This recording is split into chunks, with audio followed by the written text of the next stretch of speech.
Hi everyone, welcome to Artistic Digitizer. This is Basics and Beyond. Let me go ahead and get the camera on. Here we go. Hi everyone, I'm Ann Hine, Embroidery Software Specialist for Janome America, and today I'm talking about how to work with embroidery files. Now, we have in the software, of course, we can create our own embroidery files from start to finish, using a graphic or drawing something or bringing things in together and creating. But we can also manipulate our already made, maybe purchased or maybe things from our machine, embroidery designs. And I wanted to give you a few hints and tips of how to work with them, or maybe some inspiration of how you would work with them. Okay, so let me open the software. As we go along, if you have questions, please post them below. I'll be sure to come back if I don't see them and answer them afterwards. All right, so let's go here and get the software up. Here it is. So I'm at the welcome page, and I'm going to go ahead and choose right here on my welcome page. This is a design we see quite often. It's one of my favorites. It's the little horse design. It is a JEF file I can see right there, as opposed to the butterfly that's a draw file. This is a JEF file as well, and this is a little JEF file down here as well. So I'm going to open up this one first. And the difference between a draw file and a JEF file is this is a JEF file, and if you look over here in the sequence menu over here, and I'm going to turn on my properties and my colors right now. There we go. In the properties, you can see when I select a piece, it says raw. Okay, so I'm going to talk about that in just a minute. If I open something that is a draw file, like here, and I select something, you can see the properties are over in the properties window. And that's because it's a draw file. A draw file is the editable format of a design, and it's one that's created from the ground up. You can't just take a JEF file and save it as a draw file. It doesn't become a draw file at that point. It still has its properties of being a JEF file. So what I'm going to do is I'm going to come in here close and take a look at this, and let me move this way a little bit. All right, so on this, I can go ahead and select different parts of this, and they all say raw on here. But if I wanted to change something, maybe this background of the red, I really wanted to make that have a different pattern or something like that. So in that case, I can convert just one part of it. And I want to make sure I keep my auto density adjust checked. So it will auto adjust the density for me, so I don't have to work on that. So I'm going to go ahead and here, and I can go to convert. And it has, I think it's picked up all those red parts. There we go. Let me undo that again and go back. If I have that piece there, what is that?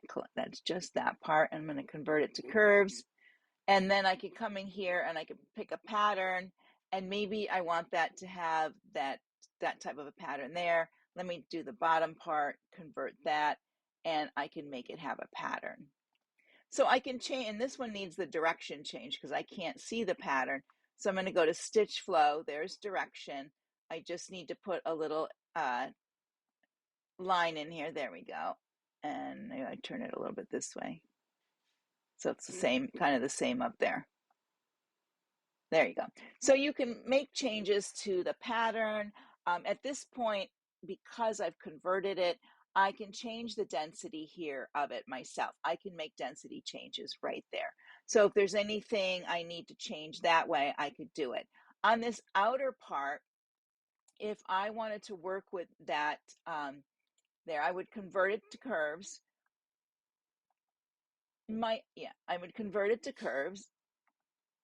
And then there we go. And now that it turns it into a satin fill, but if I want it to be really an outline, I can right click on it, convert fill to center line, because it's a fill. And I know it's a fill because look here the sequence window. This is a solid square. It says fill up there.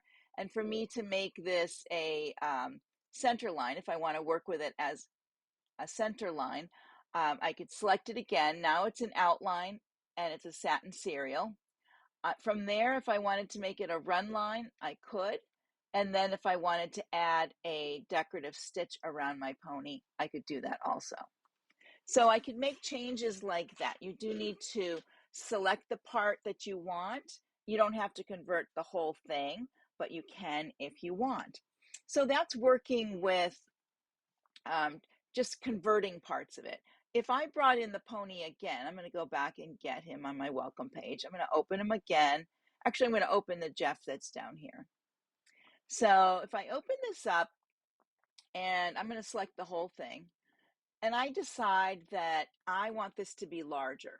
Okay, right now we can see it's 10,000 stitches. And if I want to increase the size, I want to make sure I've checked the auto density adjust so that it'll continue to stay properly having the right density as you go out. So I can drag the corners out like this, and now you can see it's more stitches, and it's kept a nice density. If I undo this, let's see what happens if I uncheck that, and then I pull this up a bit like that. And it's not going up in stitch count. I think it's just, let me go back again to the beginning of it because I forgot to look. Yeah, when you do it like this without adjusting the density, basically what it's doing is stretching out your design. Let me go back a little bit and I can make it really big like this. You can see the stitch count is not changing. And now you can see that it's become a lot thinner. And maybe I want it that way. The density has been changed. But if I check auto density right there, it brings it up a bit. I think I only selected one part of it. So if I go back and start from the beginning, like that,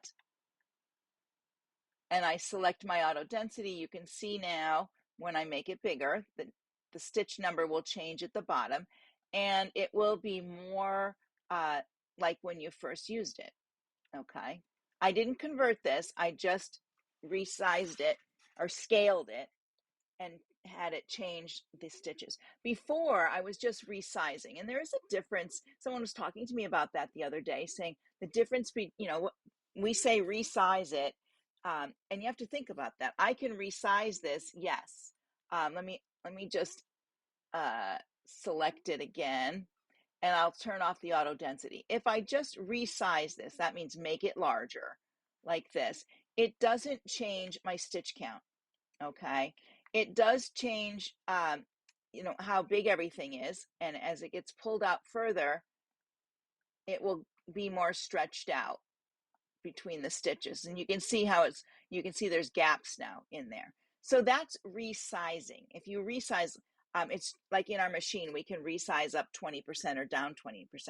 If we want to make it larger, we're doing what's called scaling. So when you scale it, you are changing the stitch count and the density as you go. So that's what you want to do here. I'm going to put it back in the center. If I wanted to scale this, I wanted to make it bigger and keep the density and the stitch count, I would do auto adjust the density. And then as it got bigger, you can see the stitch count went up. So that changed, and it kept that same integrity as I go around. All right. And if there was anything, if I wanted to change anything in here, I was looking to see where that star was. It is on top, I guess. Yeah. So I could change anything in here. And if I wanted to convert certain things, I could convert those, and then I could play with them from there. All right. So you have to remember if you're resizing it, you're just changing the size of it and stretching the stitches out. If you wanted to recalculate those stitches and scale it, that's when in your, let me undo that back to the other one. That means when you have something selected, you make sure you have the auto density adjust selected over here. So it will do that for you. All right. Now, another thing you can do with it, and I always like to mention about the resizing and the scaling and the density of things. And we did talk about on the pony of picking individual parts and converting individual parts. You can also take your embroidery and you can come up here to convert, and you can convert it to red work. So I'm going to click on there, and it's thinking about it. There we go. Oh, it's thinking. It'll go in a minute. There we go. So this is a red work, and you can see it's not very pretty on there, right? So typically what I've been finding is, I'm going to undo that. When I want to do red work, I will select of a certain design. I will convert the whole thing to curves. And then this has some black in the background I don't want. So I'm going to select it. I'm going to select this, select by outline color. Nope. Yeah. No, by fill. I think I want to take away the fill. I'm going to delete that fill. There we go. And I'm just going to leave that part of it. And now when I select it, I think I'm going to want to delete this part here, select by color, and delete that. There we go. Those extra things that are under there. And then I want to do convert to red work. It gives me a cleaner red work design. And then from here, if I wanted to make this maybe a bean stitch, one of my favorites, there we go, a bean stitch. Doesn't that look cute? I like that. That came out really nice. So what I did with this design, I'm going to go back and undo it. There we go. And I'm going to actually uncheck this auto density when I do my convert to curves and see if there's a difference in the design. So I did that, and then I am going to select by color the black and delete it, and select it again because I don't want it to convert that, and delete that again. So now I have my design just as we did before. I can select it here in my sequence window, go to convert to red work, and it gives me a nice look. Now let me go back one, because when I converted that to curves, I get some other options in here. Create outline from shapes, create fill from shapes. So if I wanted to, let me open up my sequence window. If I want to select just this outer part and then go to convert, I can do convert fill to center line. And now it becomes a satin serial, but maybe I wanted a running stitch. And from there, I can give it a decorative stitch and play with my design that way. So there's lots of ways to work with your design. I did convert all of this design. I didn't have to, but I wanted to show you that there are other things that you can do with those converted parts. So let me go back again to when it's back in its formal. There we go. If I just wanted to work with this outer part here, and convert that, I could convert it. In this case, I would want to convert fill to center line. I can right click and find that as well. Go to running, and then in running, I can change this to a decorative stitch. So I only changed that other part. Now in this design, it does have this under part, and I'm going to delete that. I can delete both parts of that black. So if there's parts I don't want, I can delete them. That's really cute. I like it like this. All right, so that gives you some ideas. You can convert to curves, parts of it, and that's just meaning you're bringing that part back to its basic elements, and then you are in charge of fixing it and doing things with it as you want. And we showed you how to get to red work. That works out good. Let me look here again. I had something else that I wanted to look at. I think it's this Jeff here. All right, so say you have something like this, And, you know, it's one of those cases where I want to add something right here in the belly. And, you know, I want to make sure I have my stitch things in the right way. And how this one stitches is it's stitched the last, it is a stuffy. So the last piece of fabric that you lay a fabric over this is right after this red part. And then it does this outline here. So if you're wanting to add something to like a zip pouch or an in the hoop project, you have to figure out where it's going to fit in the sewing part of it. So you have to put it in the right place. And so maybe I want to put, you know, I could put a heart under his hands here. Well, I would have to remember to move it up here. So let me go get, I'm going to look for a heart here. I think I put one. I don't know if I did put one in my clip art library. I did this last week.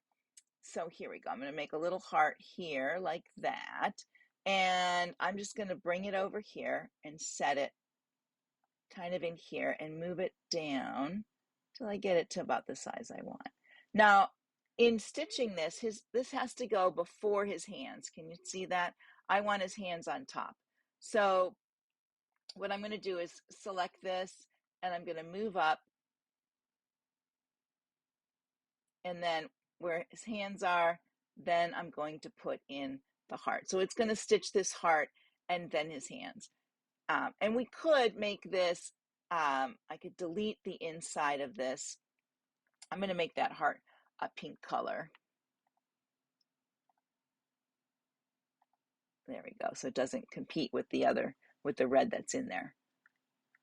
There we go. And I could make this much wider because it's still, let's make it 3mm. There we go. And it's going to be behind his hands. Now it's kind of weird because the hands, you know, you can see it. It's not a covered thing. So if I wanted to, you know, I could bring it. Nah, I don't like it down there. But you get the idea that you have to remember where to put things in the order if you wanted to add to it. If I wanted to just put the little heart, maybe I just wanted to put a little heart down here by his foot, down here. I'm going to put that down here. And then I'm just going to make this the outline 2.0mm because it's small. And I'm going to give it a fill. So I'm going to give it a, I'm going to go to my colors, and I want it to have a very light pink or maybe a purple fill. There we go. So now it's going to be down here. So I really should put it in before we do the final stitch out, which is the one with the little opening. So I'm going to do it there. So it'll stitch everything that's in here from top to bottom. And then I'll lay my fabric down, and then it'll stitch this portion of it. Okay.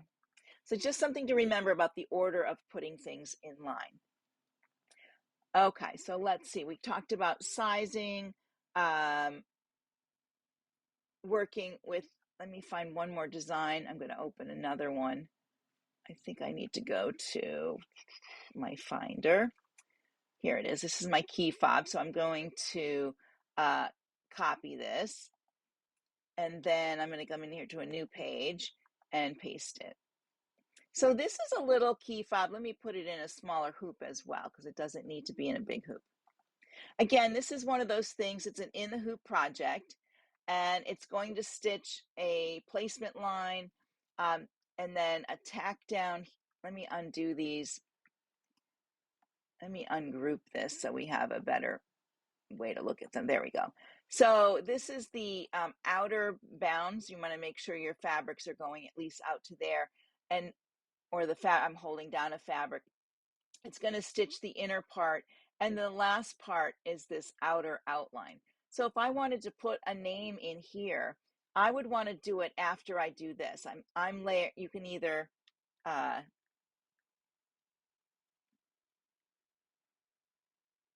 yeah, I would want to put it in before that. So I could come to my lettering, and up here I could do, let's just go up to my, something up here that looks nice. This is a good one. And I'm just going to click in there, and I'm going to say Annie. And I'm going to make this smaller. Let's make it a 20 and see if that fits. I'll select it. It looks like it's going to fit in there. There it is. So I definitely want this to stitch before the last part of this does, because this is the how this stitches is you have this is like a tack down or basting, I think, on there, and then it's going to stitch down a fabric in the center, and then on the back I'm going to lay down this. Oh, this might be in a weird order, I'm not sure, but anyways, you want to make sure that this is going to stitch before you stitch the final piece. So I would have to move it up like that. I can just slide it up on there. So you have to know your design before you're stitching it. So you have to understand the way it's going. Okay. This is a little key fob. So more than likely I have a large piece of cork that I laid down to stitch down. And then I may lay a second piece on for here. And then I'm going to do my name. And I'll trim around this piece before I do my name. And then it'll stitch this last outline here, and then I'll trim next to that green outline when I get done. All right, it's a little hard to understand how it is. I don't know if I have that one. I had one hanging here for a while, but I think it's gone. Yeah, it kind of got moved. But that's what you have to think about. If you have to stitch it out first to understand the directions, or look at the directions that come with it so you know. And of course here, I might change that font, but I might do a break apart here. So I have I don't have those jump stitches in there. I may decide to delete the fill and just keep the inner part of it. Okay. And I could do break apart here so it doesn't have that little jump. There we go. All right. All right. Let me go back to the camera. Here we go. And get my picture back up here. There we go. All right. So that gives you a little bit of thought about working with embroidery designs. One last thing though, a lot of times, you know, if you want to, and I'm going to go back to software so I can show this. I like to use my software all the time, even if I'm going to look for a design and I just want to, it's a ready-made design, and I like to use my software as my browser so I can see all my designs. And I don't want to open it to the work page, because sometimes when you open ready-made designs to the work page and you're not working on them, the software could do some things to join things together and so forth, and you might not want that. Your color numbers may change in that. So let me show you how you can handle that. I'm sure that question's going to come up. Let's go back to the software. All right, and I'm going to go back and I'm going to open up, let's just open up this little thing here, my little mushrooms. There they go, and I'm going to put them in a smaller hoop. They can go in here. There we go. All right, now I opened it right in here, and then I would send this right to my machine. But you know what? That's not really what I want to do with it. I just want to look at it in the browser. So what I'm going to do is I'm going to go to my browser where I have it open here, and I'm not sure where that little mushroom is, but I'm going to open up a embroidery in here. Let me see what these hairdos are. Okay, so these are all Jeff files. So I opened them in my browser so I could see them. And this is the one I want to take to my machine. So, or to my USB stick. And I don't have, let me put a USB, oh dear, what's going on here? Yeah, I think I just broke a USB stick. There we go. All right, let me see, put this one in. So see if it'll show up on the, yeah, I have about 3 of, oh, there he goes. Is it gonna blink? I don't think that one's good. Let me take that out. I can see my 2 sewing machines there, and put this one in. I think might be right here. No, it's not. All right, so let me go back to my.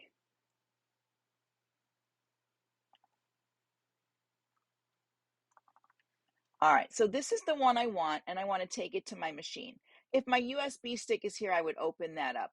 But what I want to do first is this is the one I want. I'm going to right click on it and copy. And then I'm going to go to the built-in portion of my machine, or this might be my USB stick. And I could right click here and paste. And now I didn't take it into the program. I just put it on my USB stick. Let me see if it's come up here. No, it's not. Or if I wanted to put it on my CM17 in the built-in drive, oh, let me put that back up. I can only do the built-in drive. I can't send it directly to the screen. So I can click on built-in drive. These are all the things that are on the drive of my machine right now in the built-in portion of it. And then I can just right click here and paste.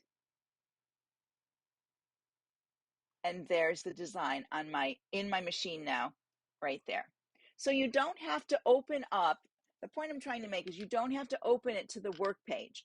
You can open to look at your folders. Like I can come over here into my favorites, and I can open my embroidery categories. And maybe I'm going to look at these florals here. I don't know what's in here. Maybe these cactuses. Well, those are my draw file cactuses right there. But if there were anything in here that was let's go back to these florals. Like this is a Jeff file. I'm like, oh, that's the one I want. I would just right click, copy, go over here to where I wanted to put it. Either in my CM17, I have my S9 here. I'm going to put it over here and paste. There it is. And now it's in my machine. Or it would be on my USB stick if that's where I was going to go with it. And that would be right here. It's going as an unnamed piece. I could paste it there. So now I have two designs on my USB stick. Okay. All right. So hopefully that will help you out when working with the software and looking at your designs and working with those designs that are, your already embroidery files, whether they be Jeff files, PES files, or whatever. And our software, I'm a Janome person, but I can open any of the major brands in my software. So I don't have to do anything different. I can have it in my list in my file, and I could right click on it, paste and bring it in, or I could drag it in, or I could go to navigate to it under my favorites or whatever and open it into the software, whether I open it to a work page or I open it to just to the browser portion so that I can see it and then I can take it to my machine. In those cases, you need to make sure that you're converting it to your format. You have to open that, I think, onto the work page and then do file save as a Jeff so you can get it over to your machine.